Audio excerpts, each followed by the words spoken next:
Katanya, Freemason pernah menguasai Indonesia melalui tokoh pergerakan kemerdekaan yang menjadi anggotanya. Tapi sebelum itu kita bumper dulu ya.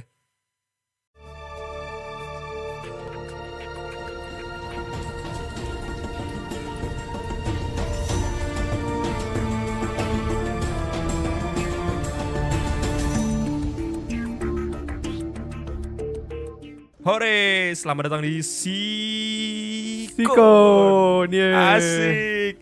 Sekarang udah ada mukanya. Asik. Halo, sekarang udah bisa dibully. Yeay. Terus sekarang berarti kalau misalkan gue ngomong anjing, tolol, berarti itu sensor lu ya? Males. Udah bukan gue yang sensor dong. Malas. Oke. Kenapa tiba-tiba kita bikin bikin apa namanya sih? Bikin yang versi YouTube ya? Atau ada videonya? Kenapa nih, Wis? Karena sebenarnya topik-topik kita ini lebih enak tuh pakainya visual gitu. Selain karena memang kurang banyak sih di Spotify gitu. dan melihat pasar YouTube dengan audio visual kayaknya oke lah ya. Kita coba dulu ya 5 episode kita coba dulu 5 episode. Jadi buat kalian biar apa ya, napas kita panjang, jangan lupa di subscribe YouTube kita, jangan lupa di follow sosmed kita yang di TikTok tuh ada video-videonya juga, di Instagram juga @podcastfutari. Nah, kali ini kita bakal membahas sebuah apa ya, organisasi ya namanya ya. Organisasi. Bukan aliran ya. Organisasi yang sangat ikonik di dunia dan ternyata pernah katanya menguasai di Indonesia melalui ini ya, bapak bangsa-bangsa kita ya. Contohnya? Nanti gue sebutin. Nanti. Oke. Nanti dong. Makanya kalau lu penasaran jangan lupa nonton videonya. Jangan lupa ya. Ya lu tungguin aja lah ya. Oke. Sebelum kita masuk ke sejarahnya dulu nih. Sejarah si Freemason. Sejarah Freemason. Silakan. Freemason mencakup akar yang kuat dalam perkembangan Inggris pada abad ke-17. Freemasonry muncul sebagai kelompok persaudaraan yang dianggap memiliki asal-usul dari para tukang batu Masons. Bukan tukang kayu tuh, bukan tukang kayu. Gue tadi mau bacanya tukang bakso. Kenapa tukang bakso tiba-tiba? Karena gue hari ini masak bakso dan sebelah gue ada baksonya, masih ada. Masih ada baksonya. Jadi mengingatnya bakso gitu ya. Iya kan, ada batu Masons kan. Terus gue kan apa? Tapi nggak apa-apa sih, memang kalau mau makan batu nggak apa-apa sih. Ada nggak ya kayak gitu? Kayaknya pernah ada di gue liat videonya deh. Tapi kali ini kita nggak ada, tapi apa? Tapi kan ada yang di daerah mana dia makan tanah liat kan, yang dikeringin itu. Itu di Tuban. Di Tuban. Itu ada jokesnya tuh soal pecah nggak Tubannya? Bukan ke Tuban ya. Tapi bukan. Tapi kalau pecah biasanya udah closing tuh. Pecah closing. Waduh. Gitu. Lanjut aja ya bang ya. Ini takutnya nih udah cabut nih. Nah. Si tukang-tukang batu itu yang bekerja di bangunan-bangunan gereja dan katedral pada abad pertengahan. Mereka tuh menggabungkan aspek keahlian profesional dengan gagasan moral dan filosofis yang kuat pada tahun 1717. 4 lodge Freemasonry di London membentuk The Grand Lodge of England yang menjadi tonggak penting dalam organisasi dan pengaturan Freemasonry. Tapi ini sih, apa namanya, ya mungkin berkembang pesat gara-gara ya Inggris kan menjajah kemana-mana ya. Iya. Sampai sekarang masih tersisa sebuah nggak jadi. Itu nggak usah. Nggak usah. Maaf. Queen, bukan Queen, sekarang King siapa? Charles ya? Charles. Oke, udahlah. Nah, seperti apa ya? Tadinya bagaimana gue bacanya? Oke, Freemason menekankan nilai-nilai moral dan filosofis seperti persaudaraan, keadilan, kebebasan individu. Organisasi ini memiliki ritual, simbol, dan kode etik yang khas, yang hanya dikenal oleh anggotanya doang nih. Selain itu, beberapa tokoh berpengaruh di Amerika seperti George Washington, Benjamin Franklin, dan masih banyak pendiri negara lainnya adalah anggota Freemasonry yang memberi dampak pada nilai-nilai yang dianut oleh bangsa Amerika pada saat itu. Meskipun kontroversi di beberapa mata dunia, Freemason terus bertahan dan berperan dalam banyak masyarakat di seluruh dunia hingga hari ini. Nah, itu adalah sejarah singkat soal Freemason ya. Yoi. Nah, kita akan ngebahas yang kedua. Yang kedua ini adalah sejarah Freemason di Indonesia. Tadi kan kita udah ngebahas sejarah Freemasonnya di dunia. Nah, kita akan ngebahas yang di Indonesia. Jadi sejarah Freemasonry di Indonesia itu dimulai pada era kolonial Belanda pada abad ke-18. Organisasi ini diperkenalkan oleh para orang-orang Belanda ada tuh. dan sejumlah pejabat kolonial yang menjadi anggota loji-loji masonik yang aktif di berbagai kota di Hindia Belanda. Salah satu loji yang tertua adalah Loji La Vertu yang didirikan di Batavia, kini Jakarta, pada tahun 1756. Freemasonry di Indonesia tumbuh pesat selama penjajahan Belanda dan menjadi tempat berkumpulnya tokoh-tokoh terkemuka dalam masyarakat kolonial. Pada saat itu ya. Ya, pada saat itu sih. Namun, sejarah Freemasonry di Indonesia terhenti ketika Jepang menduduki Hindia Belanda selama Perang Dunia II. Organisasi ini dilarang oleh pemerintah Jepang dan beberapa loji dihancurkan. Setelah kemerdekaan Indonesia pada tahun 1945, Freemasonry menghadapi tantangan serius karena pemerintahan yang baru tidak mengizinkan organisasi rahasia. Akibatnya, beberapa loji Freemasonry yang pernah ada di Indonesia tidak aktif dan berubah menjadi ormas. Waduh. Gue kira berubah menjadi toko bakmi. Jadi apa? Toko bakmi siapa tahu kan loji-lojinya itu kan. Aduh, toko bakmi lagi.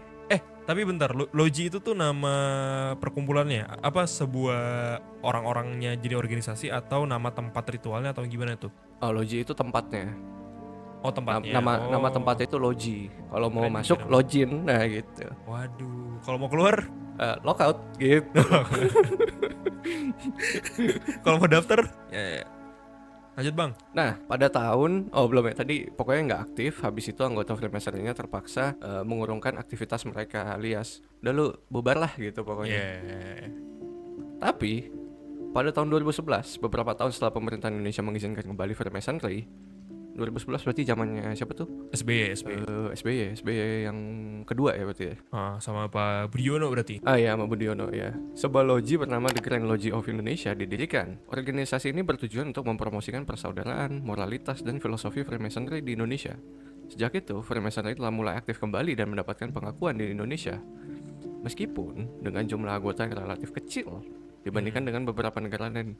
Ya, anggotanya dua. Itu pun Ketua sama wakil udah gitu. yoi. Dan itu pun juga satu keluarga ya. Iya, betul. Iya. Sekretarisnya waktu itu juga satu keluarga tapi cabut gitu. Nah ini kita, lu yang jadi ketuanya kan, gua wakil. Iya, ini emang kita yang berdiriin kok 2011 ini, iya. Iya, pokoknya season baru isinya Freemason semua ntar kita. Iya betul. Ntar kita logonya menyebarkan. jadi Freemason juga kok. Santai. Waduh. Kita ubah jadi Apa Freemason semua. Ini ya penggaris dan jangka ya. Iya ya, gambarnya penggaris, betul, Yaudah. penggaris. Ntar kita bikin lah ya. Yoi, tentunya nih pasti kan ada tujuannya ya sebuah organisasi ya. Gak cuman hahaha hihi abis itu dibubarin oleh Ormas. oleh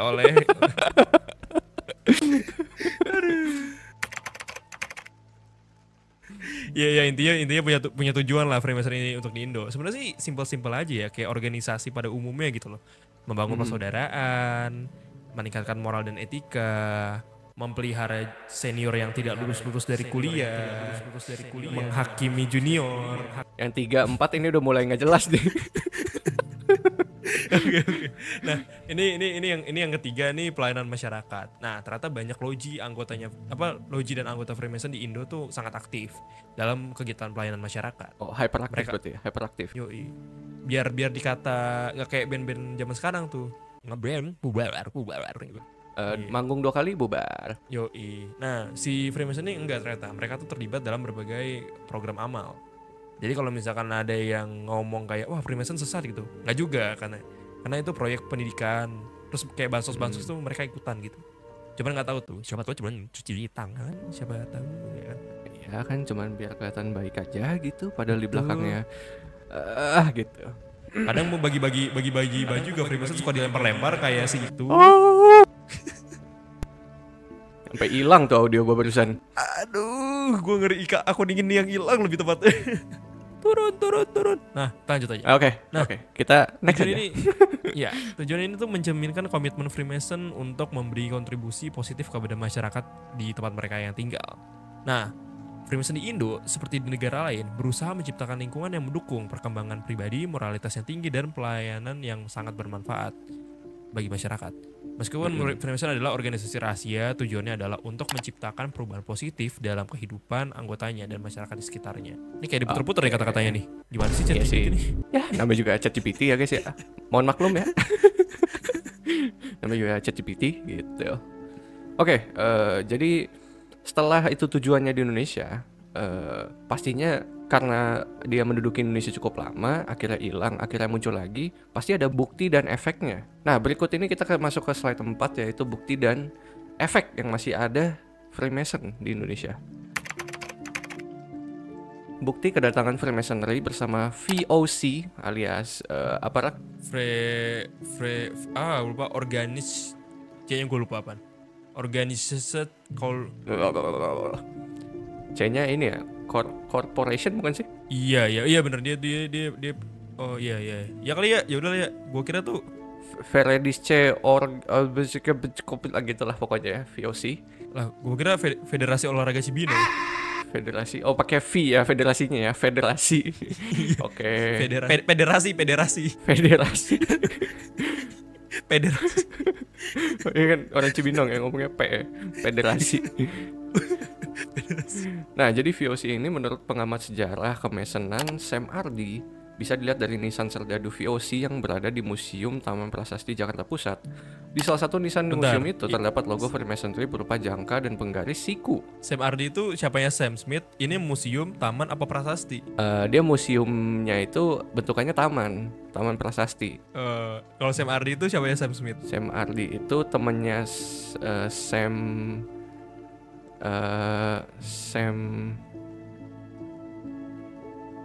logo serupa juga ada di salah satu kota kuburan di Makapandu, Kota Bandung, Jawa Barat. Nggak nemu. Jadi kita skip aja. Nggak nemu.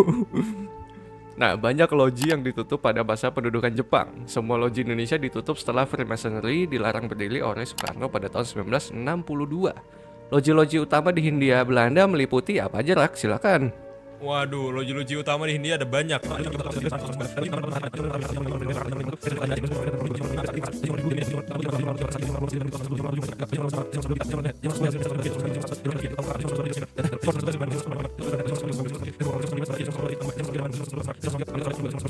Many hours later. Ini Belanda tutup tahun 63. Nah, ya.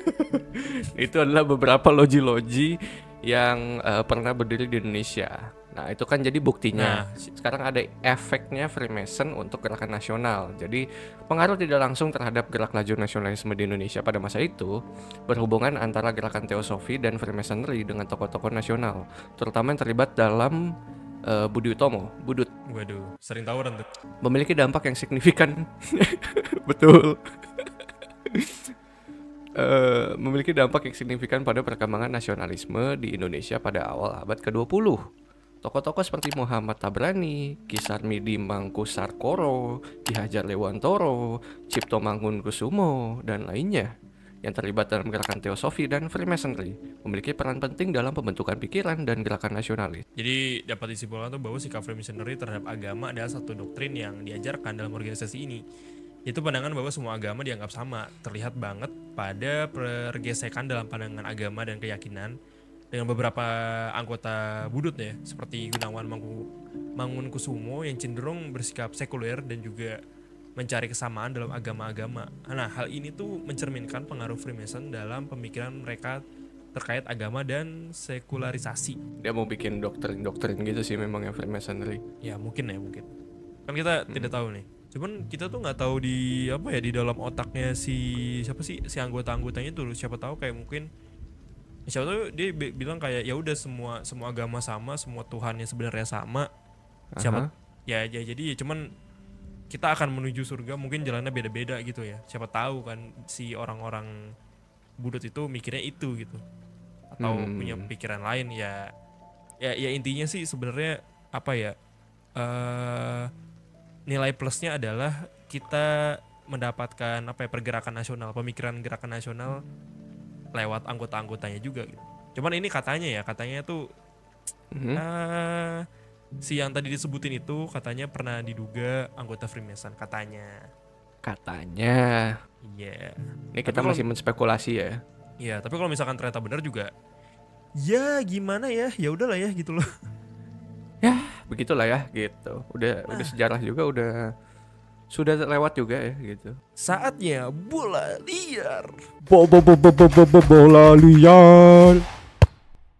Ntar ada ini dong, ada efek-efek wing bolanya dikasih komen Bola-bola melayang ya. Iya, kasih komen gitu dong, Wis. Menganjing nih kita pengen edit nih. Ya, silakan. Jadi bola liar seperti apa yang akan kita kasih? Wah anjing, lu dong. Ini saya sudah Oh, saya. Kamu lu kira tadi gua nge-rap, lu kira gua ngapain itu tadi? Aus, Bro. Kita akan mengasih 3 bola liar di sini. Jadi yang pertama itu, apakah Budi Utomo akan ada jika tidak ada Freemason? Apakah akan ada penolakan jika Freemason masih aktif hingga sekarang di Indonesia?